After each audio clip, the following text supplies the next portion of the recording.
Something isn't adding up in vision therapy practices right now.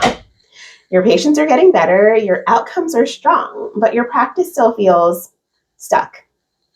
You're busy, your therapists are full, you might even have a wait list, and yet it still feels heavier than it should.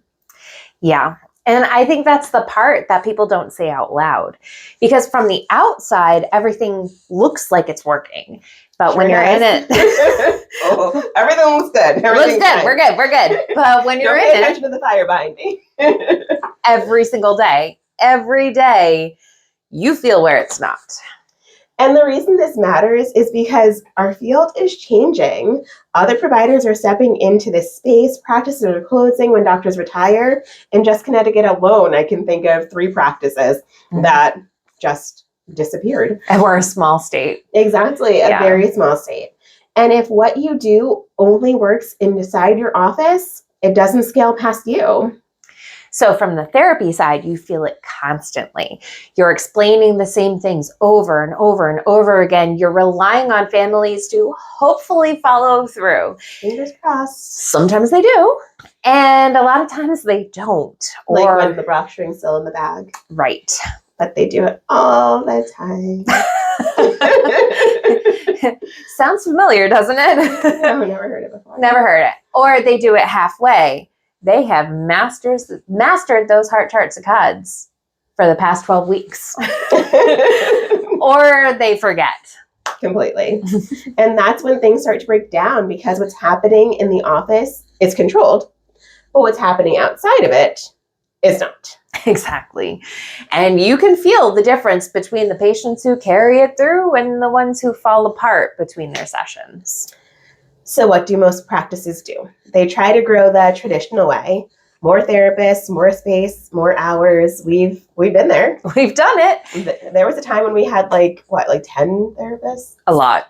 It was a lot of therapists. It was a lot of therapists and a lot of space and a lot of patients, but it actually didn't fix what we're talking about. No, it was just a lot of chaos. There was a lot of moving parts, and there were therapists who were more trained than others and therapists who were more invested than others. And it was just, hard.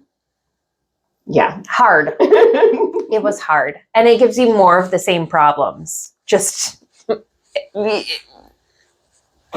bigger, more. Exactly. So you expand the model without fixing the part that's actually limiting you. So let's separate something really clearly. Your vision therapy works. This is not a clinical problem. Not even close. When we had all those therapists, there was no question as to whether or not I still was doing the treatment plans and I still knew what was going on and the patients were still getting better. The patients were still getting better. And so we're not really concerned about that. What we're looking at is this delivery issue. That's the problem. Because right now, your best work, your explanations, your sequencing, your decision-making only exists when a patient sits in front of you or someone in your practice. And the second they leave, that experience starts to fade. And if your care only works when you are physically there, then your impact and your income stop there too. And this is where people get stuck. Because as soon as you say anything about at home, they think that means some kind of computerized program. Exactly. And everyone doesn't want to kind of belittle what vision therapy is, because, we've all heard the rumors that vision therapy is like voodoo, or I remember when I was at the VA and they were like, oh, what are you going to do? Light some incense around your patients and things like that. And so we've done years and years and hours and study upon study upon study and to really legitimize what we do. And so I completely understand it not wanting to delegitimize it by having it be just computerized, having it be watered down. Yeah, $19.99 a month or something, where it's not even a thing. We don't want that to happen. That's not what we want to happen at all. What we're actually talking about is extending the work that you already do that's already working in your practice. So it's your thinking, your structure, your expectations. And then patients actually know what to do when they leave, and they can follow it in a way that feels like your care. You're taking the therapy room, the therapy space, the clinic, and bringing it home. Because right now there's a gap between what you deliver in your therapy room and what your patients are actually able to carry out at home. And that gap is everywhere that's inconsistent. That's where your progress slows down. That's where results vary. And that's where your entire model gets capped, even if you're doing the right thing clinically. And I know a lot of doctors who say, that's why I don't prescribe at home. I don't do anything. I don't have them practice when they leave here. I just, you know what? You come in, I'll fix it. And they'll have their patients come in twice a week, 3 times a week, whatever works, to avoid having the patients need to practice because they know they're not going to practice properly anyway. Mm-hmm. So why are we living this lie? Why are we pretending that the patients will practice? So what do you see with that? It means that they stay here forever. Forever. Honestly. And then even after a while, then they start to get tired. Oh, is this going to go on forever? We've been doing this for so long. It may have only been 2 months. Yeah, we have our 8-year-olds that are like, I've been here for 10 years. Like, really? And it's not going to speed up unless you follow through between the times that I've got my hands on you. And that's the thing, because coming in more frequently, we know with some of our patients is the way. And even if they practice at home, we still want to see them more frequently. We really want to move them through the process as quickly as possible. And so sometimes that is necessary. Mm-hmm. When they finish vision therapy, they need to practice to maintain their skills. Not because vision therapy doesn't work, but because you have a lot of bad habits that you still have after you leave. The gym works when you exercise. When you stop exercising, can you maintain your gains for a bit? Yeah. A little bit.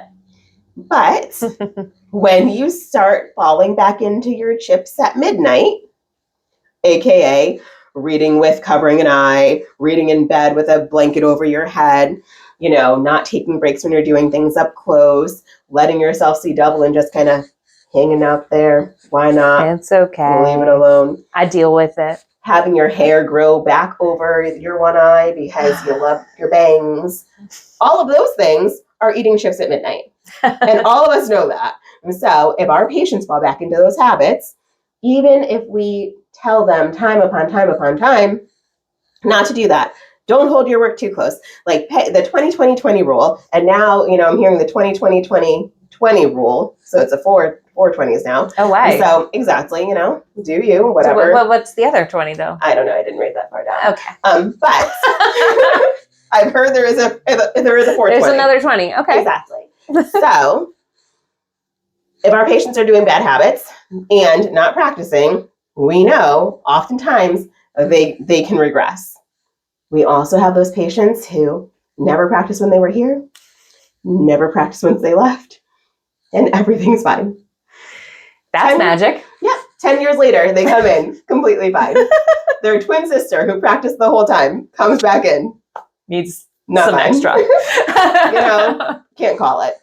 It happens. But anyway, our patients, even if they're coming to the office and not practicing while they're here, when they leave, they do need to practice in order to maintain their gains.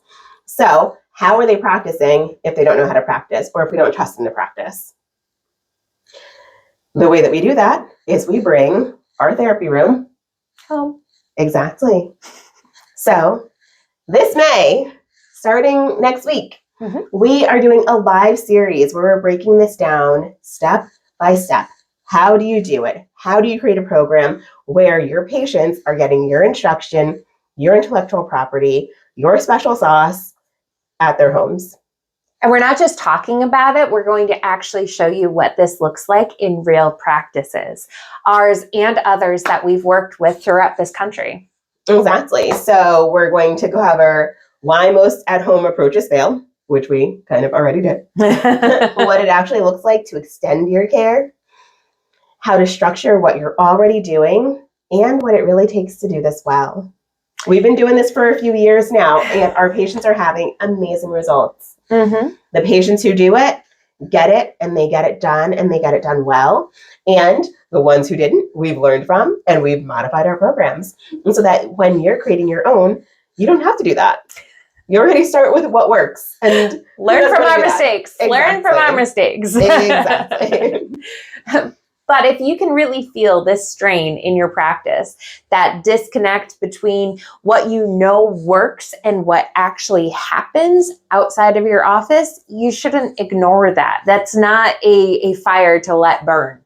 Exactly. And we're running this live. Mm-hmm. And so it's going to be every Tuesday night at 8 o'clock, where you can ask us questions. You can submit questions beforehand. It's 8 o'clock Eastern. And so, you know, we're doing it late for us so that hopefully some of our Pacific people can be there in the room so that they can, you know, get their questions answered as well. Because forgive our yawns. we'll do our best. You can register below at the link. And if you liked this, share it with a friend and subscribe to our page. Talk to you soon. See you in May.